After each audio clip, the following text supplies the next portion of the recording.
My name is William Salisbury with Drafting Book Design. Today we're going to go over the introductory lesson on using AutoCAD. The base AutoCAD starts off with the screen that you see in front of you. This is a new add-in, probably been around for a couple years now. So before you have any drawings open, you have this landing page, right? You can open files, sheet sets, and so forth on.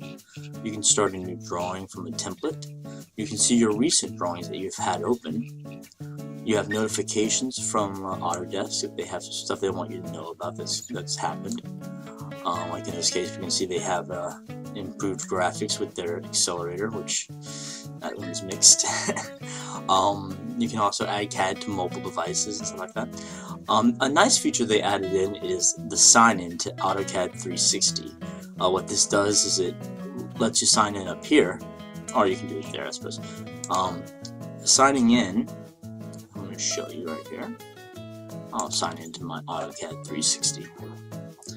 It comes up with a little web splash screen.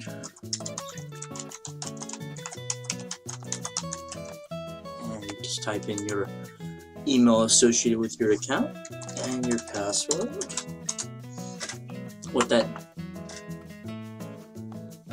It's not available right now. Well, normally what that would do is sign you into your account, and it would allow you to sync your settings over multiple devices or multiple versions of AutoCAD. So if you had a configuration that you like to keep, that would allow you to connect to it without having to reset it up for each AutoCAD session. So now that we have the splash screen set up, we're going to go ahead and go into the very basics. To start a new drawing, you can click on the new right here at the top, or you can click on the AutoCAD button right here and click on new. We'll go ahead and just click on the one that's in the toolbar. Once you click the new, you will be asked to assign yourself a template. That'll be your starting point. So AutoCAD comes with a few automatically defined templates. If you've already assigned a template, you can click this plus sign right here, and that'll automatically start a new drawing with the default template that you have. We'll just start with AutoCAD DWT. Okay. Right now we're starting off with properties and XREF. Now these are both palettes, as you can see here. Let's go ahead and pop that out. So this is an XREF palette, and this is a properties palette. These are both very useful tools. Each one of the ones that you'll see here. Let's see your view. You see you have tool palettes. We have our XREF, which is this one, on off on off. We have our properties, on off. Instead of having all of these screens visible, let's add another layer. Layer manager is very useful because you have to build lots of layers in AutoCAD. So now I have 3 with it. Just keep on coming from everywhere, don't they? So instead of having all these screens hovering, because it takes up a lot of your working space, we want to collapse into the left side. And the way we do that is right click this spine and you say anchor left or anchor right if you have that desire. And I'm going to do that for each of these. Now by default, I've normally found that you have it text only, so you have the names of each of the palettes right here. I prefer to have it icons only. That's because I have several palettes I want to have up here. Once you have a palette ingrained into your outer edge, you can resize it to make it more conformed to what you need it for. Like that.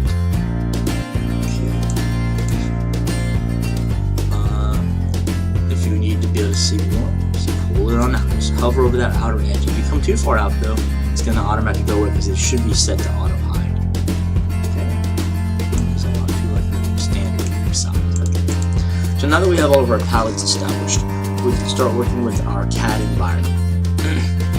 The first thing you need to be aware of when working with AutoCAD is that there are 2 different types of environments. This is the model space. Think of the model space as a real-world, dimensionally correct area where you can draw things to their true size. So, and then you have layout. Layout would be a place where you would put a border, and where you would define things from the model space so you can create drawings that would fit into a particular model or need. For example, let me see here. Let's go ahead and create ourselves a people order. So I know I want one to be, when I print it out, I want it to be 11 by 17. So I want it to be 11. I typed in 11 and 17. Oops, I did that in reverse. Bear with me.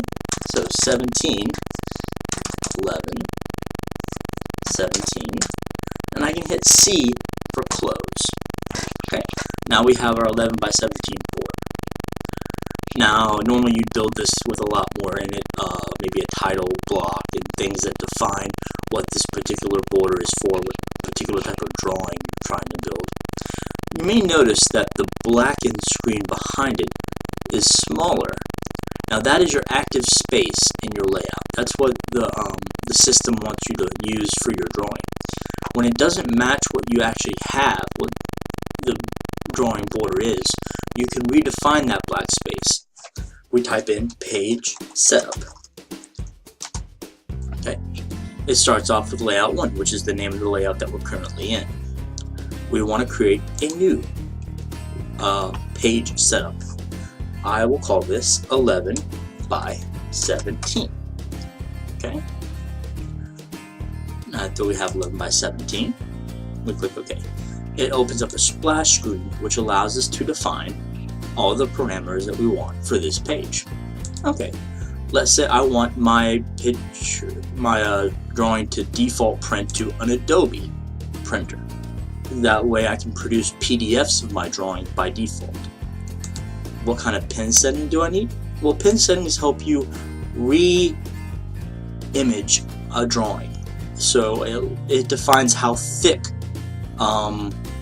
different lines will be, in this case based on color. There are other settings. These pen settings are based on color, while there are STBs which are style based. And we won't get into that too much today because majority of the industry uses color based.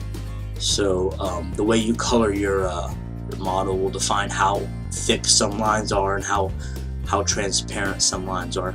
So we're going to use the default one. Let's see here, HID. That comes with AutoCAD monochrome. Monochrome is a very basic AutoCAD CTB that just makes it so that every color comes over as a grayscaled color instead. So if you don't want to, if you have a color drawing and you don't want to waste color ink, you can use this to switch it straight over to a monochrome format. Okay, what size are we? And you have a lot of options with this particular printer. So your paper size will be based on what is available to that particular printer. Now we have a digital printer here. This isn't like a HP or a Canon. It's an Adobe PDF. So I can basically print whatever I want because it's digital. But there's only a limited number of sizes here. These words like ledger and tabloid are different ways of explaining 11 by 17. I like picking ledger so it just comes out correctly, which is the same as saying 11 by 17. As you can see here, when I pick ledger, it shows the dimensions of the paper that I'm going to be producing. 11 by 17. Okay. Plot area. Now there are a few options here. If I click display, then it will be whatever is currently visible. Extents finds the outer lines of what's currently in the model and zooms to those. So that's normally the preference, is extents. That way you get all the real material. Layout is based on this. Wherever you define this layout to be, it would go to that. Window, if I wanted to just produce that, you can see now that only the lines that I covered in the window are going to show up. That's good if you're using special kind of dimensioning that would force you to define the window. But in this case, we want extents. We want everything that we've drawn to show up. We want to center the plot so that it's all fitting. Now it's showing these red lines to indicate that all the stuff that I have isn't going to fit properly because we have it scaled at 1:1. We want it to fit to paper, which will scale it just a little bit, and that's normally how you want it to go. Some of these other settings are not super essential. If you want to change your quality, so its presentation goes up to 600 dpi. Normal's fine. At 300 dpi, PDF is fine. Your drawing orientation, and the rest of these can be left at their defaults. Okay, now that you have it set up, you want to apply it to this layout which you're currently in. So because you're currently in this layout, when you hit set current, it will apply this style to this layout. As you can see, the layout now is suffixed with the name of the page style that's associated with it. And go ahead and click close. As you can see, the 11:17 border that we created is now fitting inside the black area, the active area of this layout. Okay? Now that we've got the basics of layout design, we can go back to our model space. Now, these grids may be a little bit cumbersome for some people. If you're drawing something that's very technical and you want it to lock in to a particular coordinate system, you can do so by turning your snap on or pressing F9. Now, I'm going into a command just to show you how this works. See how it lines up with the grid points? It won't let me pick anything that's not on a grid dot. Now, if I turn off my snap, I can now go wherever I want. Okay? But I prefer, at my point in time, not to have any grids because they get hectic and they can hide a lot of imagery, and I prefer just not to have them on unless you're doing something that requires it. Okay? Now that we have our drawing, we can go ahead and start building with basic shapes. So we go to our Home tab. Now, under the Home tab or in the Draw panel, you can see some of the most basic shapes. Now, each one of these panels allows you to have some additional, more complex objects when you click the continuation down here, the little flyout. So each one of these has a flyout. You can do stuff that maybe wouldn't be default in your mind. Like most things you can build with a line. Now, as you can see, this wouldn't be very technical if I wanted to draw something to a particular dimension. So, instead of using lines without any constraints, we're going to turn on ortho. Ortho mode, which is right here, or you can press F8, locks in your line work, or whatever you're doing, to a 90-degree interval. So, what that means is, if I try to draw, I can only draw at 0, 90, 270, 0, 90, 180, 270. So that's good if you're drawing something that is uniform. Now, before we start inputting real dimensional information, we need to set up our units. Here's our drawing units. I got to this by typing in units. There are also access ways to your panel up here to get to this location. In almost all cases, I have found that learning the commands are much more effective than learning the buttons. So, so length, type, decimal. We have a couple options in here. If you're familiar with science,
O-snaps are basically like little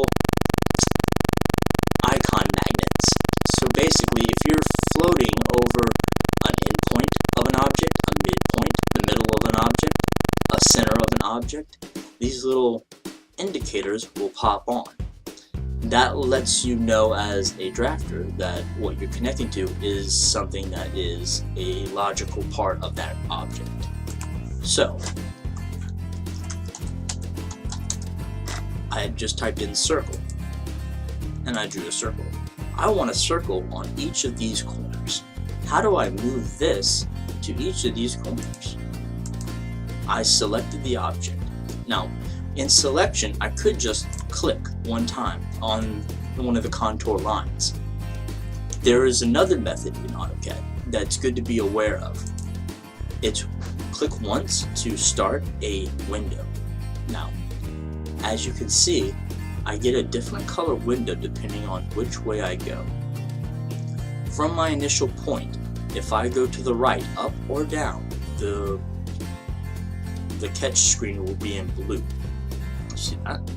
If I go to the right, it will be in green. There is a meaning behind these different colors. Green means if I touch it, it goes into my selection. See how everything that was touched goes into the selection? But blue means only the stuff completely inside of the blue. Nothing got selected because this was not completely inside. It was only halfway. And neither is the box, only halfway. Now if we go all the way, so green is if it touches, blue is if it contains. Touches, contains. Takes a little while to get that one down, but once you have it, it's good. Okay, we want to move this. You can use the move button or type in. Now, there's a lot of ways to do everything in AutoCAD. So if you find a different way, don't feel distressed. It's probably okay to use. In the long run, you will learn best practices as you evaluate the different options for doing any particular thing. For example, I hit the move command, and then I'm going to select the object, and then it's saying, hey, select objects. I already selected the object. Why does it still say select object? Oh, because it says objects. Yeah, I could select more things like this, or this, or this. So how does it know when I'm done selecting? That's a good question. You can hit enter, or you could right click. Both have the same effect in the default setup. That basically tells you, hey, I'm done selecting. Oh, it changed down here. Now it says specify base point for displacement. Well, what is that base point? Oh, where I want it to move from. So it's basically like saying, hey, I want to move this piece of paper and this piece of paper, and you put your hand down where you want to start the move from. Okay? Just like I said before though, there are multiple ways to do something. For example, instead of going into the move command, I could select the object itself and then type in M for move. Notice now, it does not ask me to select objects because I already had the objects I wanted to move selected before I went into the command. Most commands in AutoCAD are like this. They will allow you to pick the objects before you run the command, and they will skip over the request for you to select because they assume what you already have selected will be used for the command. Okay? So oh, what's this? Why is there a little circle? A green circle, a green diamond. What? Oh, those are the object snaps that we talked about earlier. So if I were to move this, I know that I'd be grabbing on to a quadrant or to the center of the circle. We want to move it by its center. So now we have it and we can move it. Oh, we're at ortho. How am I going to get down here? Well, object snaps let you override ortho's 90-degree angles, or you can just turn off ortho, even while in a command. Now I have free flow. Okay? And I want that, and that's the endpoint of the line, so I have some assurity that that center is on the endpoint of these two lines. But I want this circle in all three locations. How am I going to do that? Well, That's impossible. I can't just move it. I need it at all three. Oh, maybe I can copy it somehow. Oh, there's a copy button. Let's see if that works. Wait, why is it asking me for the base plate? Shouldn't it ask me for the circle? Oh, no, because I already had the circle selected. Ah, awesome. So it's asking me for the base point, and that endpoint looks pretty good. Okay. Ah, very good. Now we have 2 circles. Oh, I forgot to put the other 2 circles. It's gonna be a pain going and copying that each and every time. If there was only a way to get symmetrical objects to flip over to the other side of an object, like, you know, like if it was a mirror, the mirror image of this is what I need. I need these circles on this side. Oh wait, there's a mirror button. Aha. Specify first point of mirror line. A mirror line. I guess I want the mirror to be here so that it puts it over there. So this would be my first part. And the second part of my mirror line would be right there, because those are both midpoints, because I can see the triangle. Erase source objects. Erase source? Why would I want to erase the source? No, I don't want to erase the source objects. I like those. I can say no. Ah, good. And so that keeps my circles and mirrors them over. So we copied up and we mirrored over. I don't like all this line work showing up inside my circles. What can I do with that? If there was only a way to trim it out.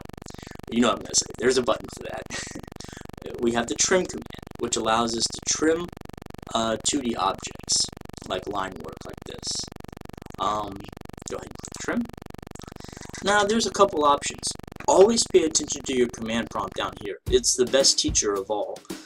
Select objects or select all. What am I selecting objects for? In the trim command, you select the objects that are going to be used to cut. So, just like when you're going to cook something, you would select a knife or the type of device you're going to use to shred up your food before you actually prepare it. Well, just like in this case, you're going to select the objects that you're going to use to cut before you actually trim. Okay, those are the objects I want to use to cut because they're the ones that slice through these lines. And then select objects. If I already selected, oh, it doesn't know I'm done selecting objects, right? So I can click enter or right click. Okay, and as you can see, it's changed to trim, fence, crossing, project, all this good stuff. Oh, what's this red X? Oh, it's keeping all of my cutting planes highlighted as I'm selecting the things I want to cut out. So I'm left clicking the line work I want to be cut. Okay, I'm done. Why are you still there? Oh, it needs to know I'm done. I guess I could hit enter or right click and hit enter. And now it knows I'm done. Okay, now that we have that figured out. This is gonna be half the size I need it to be. Let's see what the distance is. By typing in DI for distance, you can actually find out how big something is. As you can see here, I ran the distance command from one side to the other, and it produced a little bit of information. So here's the command. I typed in DI, which it considers to be distance. It's the shorthand notation. You'll find that there's a lot of shorthand notation in AutoCAD. Very useful to learn. That way you don't have to type in a lot more words, because a lot more words, they add up pretty quick. 1,000 times having to type in circle instead of CI or clicking the button is not effective. Learning those shorthands or making your own, very good stuff. So you can see here it says distance equals 1 foot. That's the total distance. Now there is an important thing to be aware of. Total distance is not the same as your X, Y, or Z. It's a combination of normally 2 planes. So in this case, we don't have any Y value because I went from left to right. And as you can see, we have a Y and a Z coordinate. So where's the, Y and an X coordinate. So where's the Z at? Well, we're going to get to that in a second. probably shouldn't even cover that in a basic introduction because it might just dissuade from good information. But right now we'll focus on the y and the x, and most people should be familiar with an xy coordinate system. You know, it's like this. I'm sure you've all seen it. There's an origin right here. This is y, this is the x, and this is negative and positive and so forth and so on. Well, that's what we're doing here. When you're working in this plane, you're looking from a 2D perspective, and everything is on an x or y plane. So in this case, when we ran a distance from left to right, we showed that we have a value of 1 foot. So there is 1 foot of horizontal distance between this line and this line. But I want it to be twice as big. So I'm going to use a feature called scale. Scale allows you to enlarge something to a particular scale factor. Imagine that you want to be twice as big. Well, that could mean a lot of different things. In this case, it just means you have to put in that scale factor. So here we are, and we want it to be twice as big. Let's first come back and go into the scale command. Watch it one piece at a time. So select objects. In this case, I don't have my object selected, so I want that. Or I could have went blue screen. Either way, after they're selected, they're not going to reselect, so you're good. Unless you want them to unselect, you can hold down Shift and left click those little windows, and now these are deselected because I've held down Shift while I was making them. I can add them back just by clicking them again. Okay, I have right clicked, or you can hit enter, and it's going to ask for a base point. Now that's important because where you scale from can affect an object's location. So let's say that this is where this box is going to be hitting where it's supposed to be. So we're going to say this is where I want it to scale from. I want this to stay on its current location and everything to scale outward from it. I want it to be twice as big, so what scale factor would I use? Well, 2. Which means twice as big. Okay. So if it was 1 foot, and I've used the scale factor of 2 to scale it up twice the size of what it was, what should it be now? Pause for the math, people. Yep, 2 feet. So we now have a 2-foot box with circles on its corners. Okay. Okay, we're just going to cover a couple more subjects really quick here because I don't want to go on too long. This is the layer manager. Remember we opened it before? You could turn that on or off from here. This is under the Home tab under the Layers panel. So layer properties are very important, especially if you're working for a company. Normally they'll have their own established already. Let's say we're making a building column. UILD.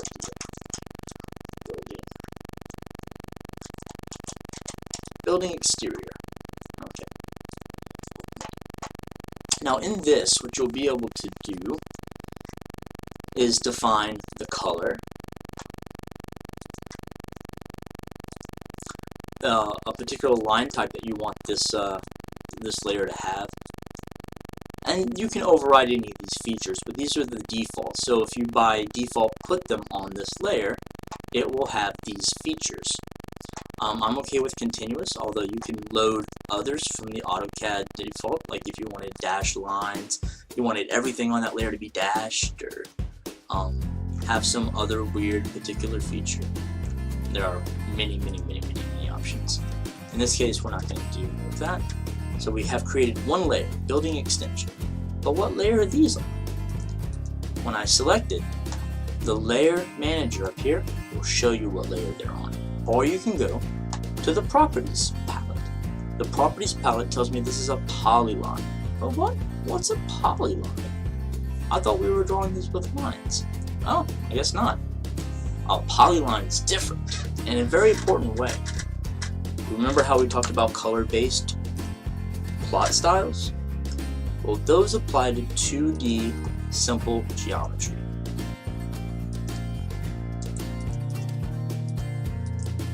But a polyline is not simple.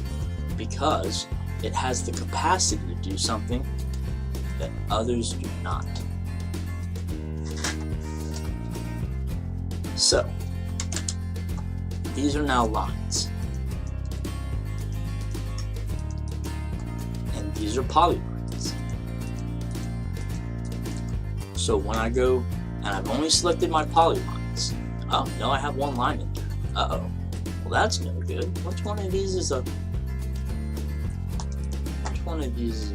regular line? Polyline?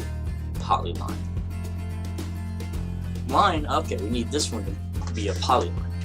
Well, is there any way to just change it to a polyline? There is. P-Edit. P-Edit allows you to change an object that is a 2D line type object, or even an arc type object, into a polyline.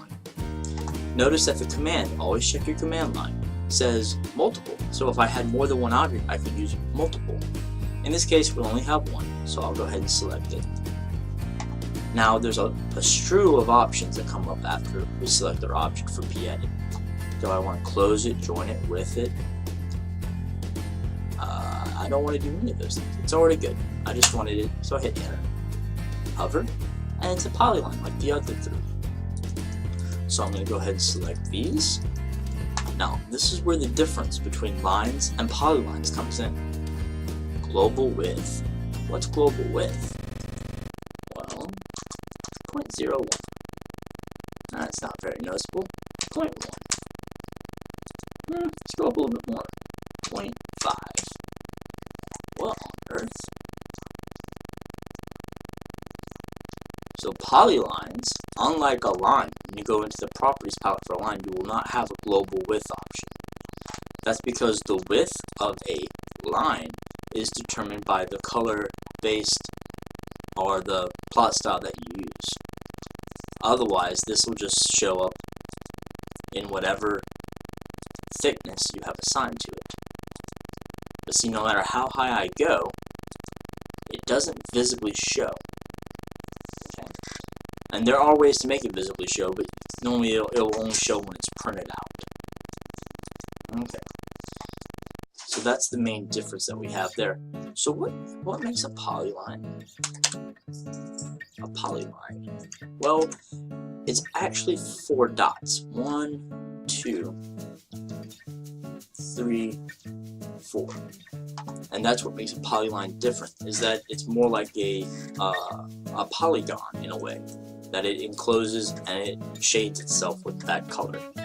Or you could change your color, or change your color, or just leave it by layer. So we want this portion that we created initially to be on a particular layer. Well, since I have all these objects selected, I could go to the properties. As you can see, it has 8 objects selected. If I hit the drop down, I can go to just the circles that I have selected, which are 4, or the polylines, which I have selected, which are also 4. In this case, I want to change all my objects. Now, when you have different objects selected, it will reduce your properties palette to just the things that they share that you can change. So if they all have a color feature, which they should, you can change it to a different color. Or you can just leave it by layer. You can change line type scale, a lot of features here that might need to be discussed down the road. In this case, we created a new layer, so we want to put these objects on that building X, so the external building layer. Okay? And now we have our polylines and circles on an external building layer. Okay, we're going to go do one last thing before we wrap it up today. This is a little kind of cue to the future capabilities. So if you're starting off, this will be something you probably won't get into just yet, but something that would be good to have. We just used the rectangular feature to build a rectangle. It used circle snaps to connect to the 4 circles. I'm going to use the trim command to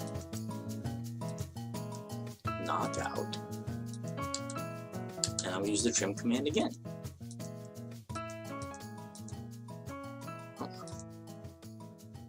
Okay, I'm getting rid of all those lines I don't want. Now, oh, this one's not red. We're going to use MA, or match properties. So I select an object, and it will match the properties that it can to the object you select. Okay? And now we're going to use P-edit, because I want all this to be, oh, I need multiple, because I want them all. And I'm using a blue square to grab only the stuff inside. Enter.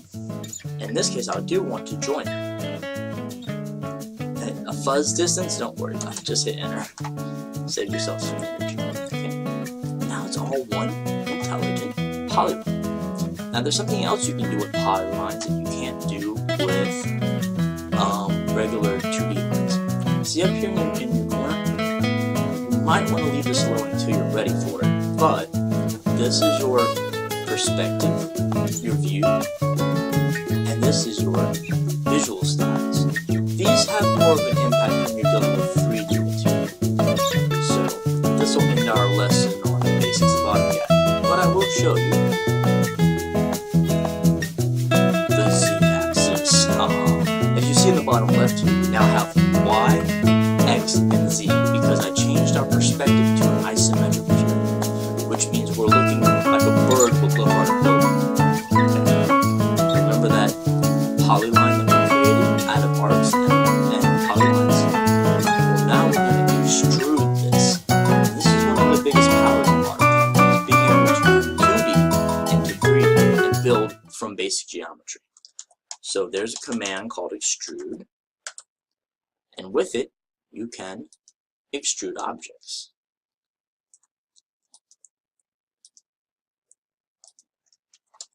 And you can also switch over to different visual styles that lets us see things in a different perspective.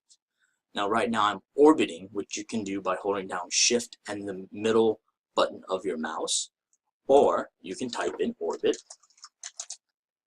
and it lets you freehand the thing that you've created. Well, I hope you all have a great day, and I'll look forward to doing more of these. If you have anything you want to see done, shoot us a comment.